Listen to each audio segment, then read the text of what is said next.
What's up YouTube, Demi here with a PoE video. I know this has been a long time coming. I don't post videos very often and I apologize for that, but we're gonna go over the Balance Manifesto in the Conquerors of the Atlas expansion, which is in like 3 or 4 days.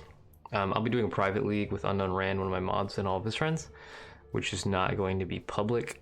So if you want to see me play SSF style, feel free to tune in the stream in the description. But anyways, tomorrow we're releasing the full patch list for PoE Conquerors of the Atlas. We'll probably review it on stream, then we'll upload the VOD like usual. So they reworked a lot of bow and range attacks, trying to make them more fun and like just like melee spells and minions basically. They've reviewed a bunch of the uniques to make sure that the balance between rare and uniques is more even, with multi-mods being way too common and like certain unique bows like Wind Ripper and Chin Soul and like, oh god, what's the cold damage bow here is being too common. They nerfed Mirage Archer. Its range and damage is lower. They nerf Point Blank, damage at close range is lower, and the nerf at long range is lower, or is less damage, which is I guess a good and bad thing. They nerf the cold damage per deck Shaper Bow mod and the cold damage bonus on the chest piece Harry's Ire. They were too good. They gave a bunch of the bad bow types extra crit multi, which is great. So you might actually use a bow that isn't a Harbinger or a Thicket, which is kind of nice. They gave bows a new tier of attack speed and wands, so you can get one higher tier of suffix attack speed. I believe the previous max was 16%, so it'll be slightly faster, and that means you can get higher potential DPS. Range attack totems are now ballistas. There's some new passive tree nodes and stuff. I don't play totem builds, so I don't really know how to explain this that well, so my apologies for that. And then they've improved wand base type damage values, but they're not going to do anything else to wands this league, as they want to do like a full wand rework like they did this league for bows, which is going to be good. I'd rather them do that than do like some weird half changes to wands and then rework it entirely in the future again. Minion builds. Minion builds were super powerful this league, even though I didn't play it. I saw it in every freaking build guide I looked at. There's a ton of minion builds. So they nerfed Convoking wands. They're harder to roll. They nerfed minion movement speed everywhere, passive tree and necromancer. They nerfed feeding frenzy support. They nerfed raise zombies damage, life, and slam. They nerfed raise specter numbers per level on your gem. It's nothing good here. It's just all nerfs. Non-damaging ailments, which is like elemental status effect ailments, they made them easier to obtain and to scale. So like it used to take a massive percent of a damage. How to explain this? You have to hit like Shaper for 30 or 40% of his max life to apply a full effect shock and chill. But at that point, if you're hitting them that hard, they're gonna die before you even notice the effect of the shock. So they lowered that and made it so you can like scale it a little bit easier. So you can actually notice chill, shock, freeze, ignite on bosses now, instead of just like never seeing the effects, all of your investment being worthless, which I think is a good change overall.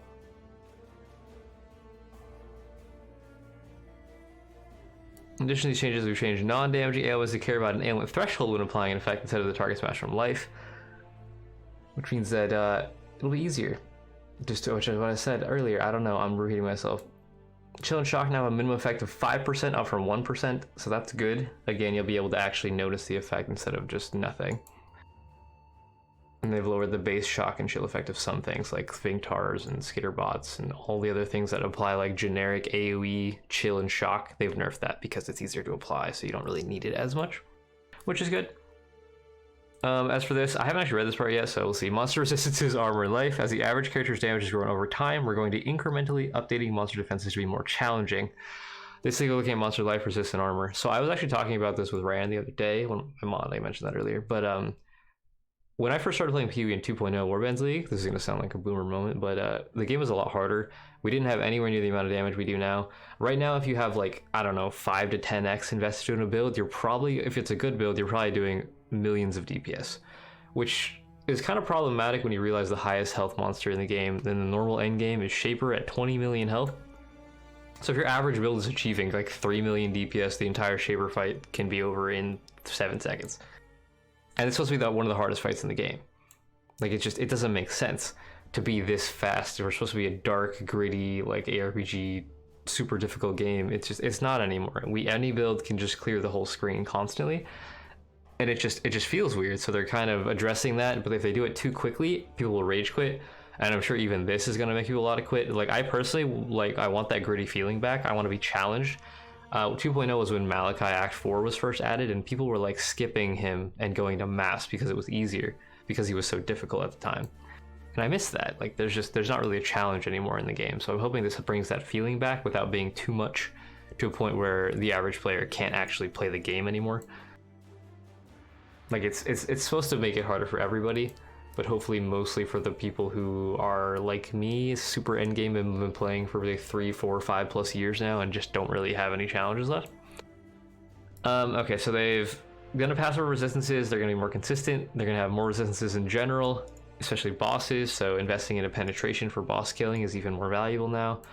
A regular map boss now has 40% LE res up from 30 and 25% chaos res up from 15. So same thing, chaos resist and reduction from curses, still really good. Shaper now has 50 up from 40 and 30 up from 25. Okay, so that's not a huge jump. That's about 20% less LE damage taken, and I don't know how to do this math. Oh god, 10% less chaos damage taken, something like that. Monster armor has been largely irrelevant for low level for a long time, reducing reasonable physical damage hits by almost nothing. Accurate. This is also true for players. Armor is useless. It's just bad. So to mirror resistant changes on monsters, they're updating monster armor growth to be something that noticeably impacts physical damage on characters while fighting highly armored monsters. Good. Now do the same thing for players, please. For builds that are most affected by this change, we'll be adding a new stat you can invest in that lets hits bypass an amount of physical damage reduction on enemies. This stat is enemies have -% to total physical. God, this is just... So it's armor pen, but they didn't want to say that.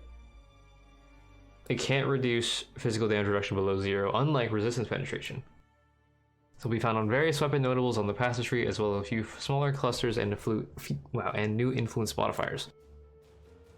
This stat will also apply to physical reduction from other sources, such as endurance charges and map modifiers. I kind of like this, and I kind of don't.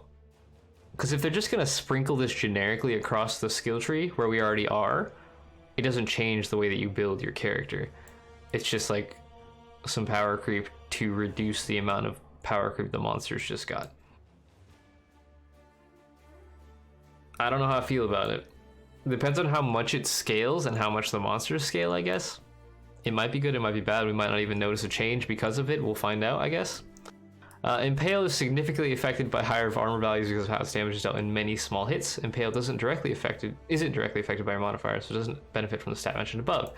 Instead, they gave Impale some stuff to give them that same reduction against Impale. See, again, I don't get it. Impale is really, really good on fast and hard hitting physical damage builds. So this like double dips on how good it is against Impale. So like, Impale is basically physical equivalent of elemental penetration, sort of. And it's just getting the same, like they're nerfing it, but then they're buffing it to compensate for the nerf. I don't get it. Like, why? Again, it's hard to tell without seeing any numbers, but like, why go both ways at the same time? Why not just do one or the other? If Impale's too strong, nerf Impale. If armor doesn't do anything, buff armor. Like, don't do both. Buff Impale, also nerf Impale. Like, it's just weird. Life of all unique monsters in the game has been increased by 10%. We've reevaluated the life of all bosses in the campaign, with some of them getting considerable life buffs. Okay. Some of these bosses, particularly early on, have had existing skills improved or new skills added in order to make these encounters more challenging.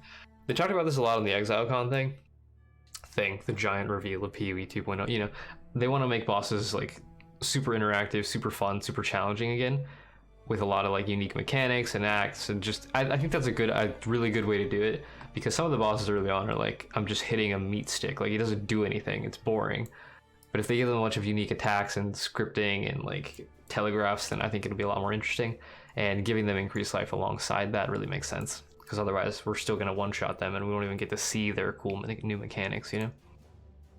Map boss life has been greatly increased at the highest tier of maps. Now scales much more linear towards higher tiers rather than jumping suddenly at T16. I really like this. Notable bosses like Elder have significantly more life, so they're now only fought in late map progression. Sorry. Aziri's been buffed as well. Non-boss monsters and maps have had their life increased to a lesser degree. So they're basically just making everything tankier. Again, because of how much stupid damage we have, so there's two ways to go about this. You can either nerf player damage, or you can buff mobs to slow everybody down. I think they didn't want to make people's DPS numbers drop, so this achieves the same exact thing as nerfing player damage, but because we can't see the numbers, we don't get as upset about it, which is smart. It's like the political way to do it. I'm a little bit worried that like the lower DPS builds, like say 500 to 1 mil DPS, which is, you know, pretty good, means you're gonna struggle really hard going into T16s. But to be fair, you probably should be struggling at that tier of DPS going into endgame maps. Like this is supposed to be the hardest level of content in the game, so I think that's fine. Leveling. Certain skills and supports were too prevalent while leveling, or allowing players leveling new characters to advance too quickly while not rewarding players using skills appropriate to their final build. So this is basically nerfing racers. That's what this next line is going to be. Orb of Storms, Lightning Spider Trap, Onslaught Support, Smoke Mine, and Stormblast Mine are being reduced in power at low levels. So things that racers use. This happens a lot. Basically every other race season, like the most popular racer builds get nerfed because they're too strong. And it just allows you to make no investment into your character and speed run the campaign. But I mean, all of this stuff would change that as well. All of these like buffs to monsters will make it harder. So I mean, this makes sense. It won't nerf your average player, it won't nerf your more end-game players, it'll only nerf people that are like min-maxing racing. Which is, I think, good. They don't want the racing meta to get stale. Like, they want them to have to constantly come up with new strategies and ideas and like innovate, and then they can nerf that, and it repeats the cycle. It keeps it fresh, you know? Alright, modifier adjustments. As Elder and Shaper items will be harder to obtain, and a large number of new mods have been added to the new influence mod pools, we've taken this opportunity to go back and re-evaluate the power of various mods that have been added over the years in the Elder and Shaper mod pool, as well as Fossil pool and Veiled mod pool. So they want to make fewer must-have modifiers that outclass all other mod alternatives, and not have Shaper, Elder, Influence mod pools and multi-modded items completely outclass the new influence items. I'm happy with this part, the multi-mod nerf. I'm not happy with Shaper and Elder nerfs. Power has been lowered on some of the more impactful modifiers like cold damage per dex, which we mentioned earlier, Ellie's extra chaos, which is like, it's just double dipping, like it's stupidly good. Some modifiers no longer appear on Shaper or Elder items, like physical damage and socketed gems are supported by X on two-handed weapons. That's a pretty big nerf, actually. So maybe I should be trying to craft. I guess I have like 3 days. I don't have time. I was like, if you have like a level 20 fortify weapon or something like that, like it's gonna be worth a lot more after this patch if you play standard. Which, I mean, I do, but most people don't seem to care about it. Whenever I talk about it, I get shit on. So don't do that, it's rude. Let people have fun, damn it. Can't have multiple crafted mods have been changed. Now granted, can have 3 crafted modifiers. Ah! That's actually a pretty big nerf. So there was this meta for a long time now where you would just craft a single mod weapon, like say, I don't know, attack speed double damage on a Shaper bow or something like that, and then you just modify it with multi-mod and 4 other crafted mods, and you just have a good weapon. Like you don't have to put any effort in. It was the same with like one-handed weapons. You just craft for like, I don't know, attack speed or like fizz damage or hybrid fizz damage, and then you just multi-mod everything else. It's kind of dumb. It kind of ruined crafting for a long time because there's no point in trying to craft a weapon that's going to be like barely better than a multi-modded weapon and costs 10 times as much to make. So you just roll for 1 mod, regal it, annul off the shit mod, and then multi-mod it and you're done. Like that's, I don't know. I was getting tired of it myself. This will kind of make crafting more important again, but it'll also mean that you can't as easily achieve, say, a 400 DPS one-hander for, I don't know, 4x, which is probably a good thing. Other random adjustments: Arc Soul Rend, Molten Strike, Shattering Steel, Atlantic Steel, Venom Gyre, and more have been buffed. This is a buff, good, because this was a lot of nerfs. I'm glad they added this right at the end. Icicle Mine's projectiles are now limited range, meaning they won't travel as far, and the projectile distance can be modified by projectile speed. Okay, so it's a nerf, but if you invest in a projectile speed, it's a buff? Or rather, it gives you a way to scale it, and it's not free from the start. I guess that's good. Skill enchantments that grant AoE now grant higher values. Most of them will grant 16 to 24% increased AoE. This is still basically nothing. I wish it was like Radius or a more multiplier, because there's so many helmet chants that are like, I don't know, take Earthquake for example. You can take, I don't even know if Earthquake has an AoE enchant, but you can take 30% less duration, which makes your aftershocks 30% faster, which is way more damage than anything else you're going to get. Or you can take 24% AoE, which you're probably not even going to notice. I don't know. I wish this was just better, because your helm enchant slot is such a powerful slot, and that is just not a relevant amount of anything. I think increased AoE gems like what, 60%, 80% something? Like this is nothing. Fortify and the buff from the Unshattered will now give less damage taken rather than reduced damage taken, preventing cases where players were close to or reaching 100% reduced damage taken. I mean, that's probably fine. They don't want us to be immortal. That's fair. I mean, it is a nerf, but that's fair. We shouldn't be immortal. Even though it's kind of cool to be able to build things like that. So, yeah, overall, I'm excited for the bow rework. Minion nerfs were probably justified. They're a little too strong. Ailment rework, that's great. Monster resistance, I'm a little worried about, but it should be fine. This is a huge nerf to a lot of things. Some good, some bad. I don't know. Overall, I think this is a good thing. So let me know what you guys think in the comments, as always, and I'll be trying to make more PvE videos as we go forward here.